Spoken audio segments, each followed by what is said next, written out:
இந்திய அரசு கவனித்திருக்கு. பிளட் மணி ஃபாரினில் மட்டுமே நான் காதால் கேள்விப்பட்டிருக்கேன், கண்களால் பார்த்ததில்ல. பிளட் மணின்றது என்னென்னா, ஒரு நபரால் ஒரு நபர் பாதிக்கப்பட்டு மரணிக்கிறார்.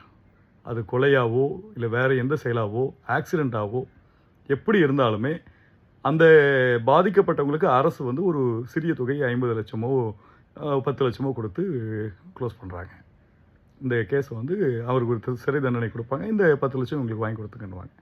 ஃபாரினில் அப்படி கிடையாது. பிளட் மணின்றது பாதிக்கப்பட்ட இறந்து போன ஒரு குடும்பத்தினர், அவங்க அதாவது என்னுடைய மகன் இறந்துருக்காங்கன்னா அந்த குடும்பத்தை சேர்ந்த அப்பா அம்மா என்ன பண்ணுவாங்கன்னா, எதிராளிகிட்ட பிளட் மணி வாங்க முடியும்.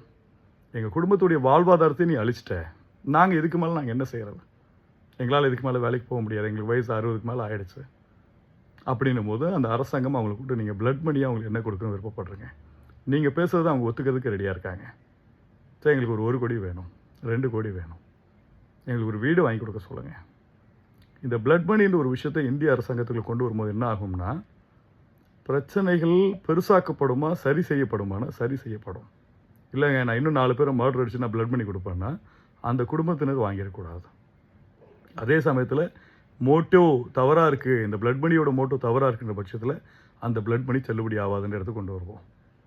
17 வயசு பையன் வந்து பல பேர் கார் ஆக்சிடென்ட் பண்ணி கொண்டு இருக்கான். இறந்து போன பையனும் பொண்ணும் அந்த குடும்பத்தை சேர்ந்தவங்க என்ன பண்ணுவாங்க, அந்த அப்பா அம்மா அவங்களுடைய முழு சொத்துமாவே மனசாவே இந்த பையனோட வளர்ச்சி தான் பார்த்துருப்பாங்க.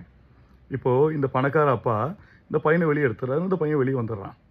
பிளட் மணின்னு ஒரு இடம் கொண்டு வந்திருந்தால், நீ கொண்டுட்ட 3 வருஷம் பிரிசன் போயிட்டு வா, பிளட் மணியாக 5 கோடி ரூபா நீ வந்து இழப்பீடக்கூடாது அப்படின்னும் போது அந்த 5 கோடி அவங்களுக்கு பெரிய தொகையாகவும் அதே 3 வருஷம் தண்டனையும் இருக்கும்.